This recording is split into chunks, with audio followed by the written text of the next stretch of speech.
আমি আপনার জন্য চা এনেছি, খেয়ে দেখুন তো কেমন হয়েছে।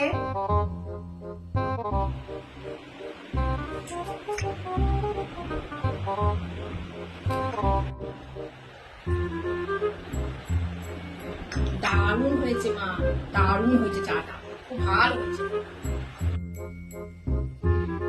বলছি মা, দুপুরের জন্য কি রান্না করব?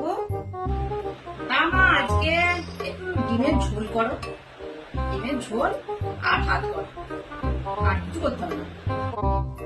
আপনার ছেলে বলছিল একটু আলু পোস্ত আর বেগুন ভাজা করতে, করবো মা? ঠিক আছে, তাই করো। আমার খোকন যা রাঁধতে বলেছে তুমি তাই রান্না করো, আমার কোনো কিছুতে আপত্তি নাই। আর বলছিলাম মা, তার সঙ্গে কি একটু আমের চাটনি করব? হ্যাঁ মা, হ্যাঁ, চাটনিও রান্না করো।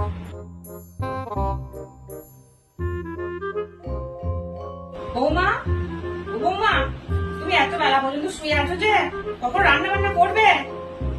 শুধু শুধু আমাকে জ্বালাবেন না তো, নিজের কাজে যান। কাজগুলো যা করে আছে আপনিই করে নিন। কি রান্না বান্না হবে তাহলে আজ দুপুরে?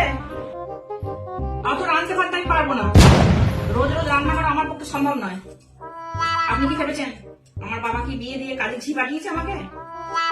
আমি বরং অনলাইনে আমাদের জন্য কিছু একটা খাবার অর্ডার করে দিচ্ছি। আর ফ্রিজে তো পান্তা ভাতটা আছে, একটু আলু ভাতও আছে, আপনি ওই পান্তা ভাত আর আলু ভাতটা দুপুরে বার করে খেয়ে নেবেন, ঠিক আছে? যান এখন।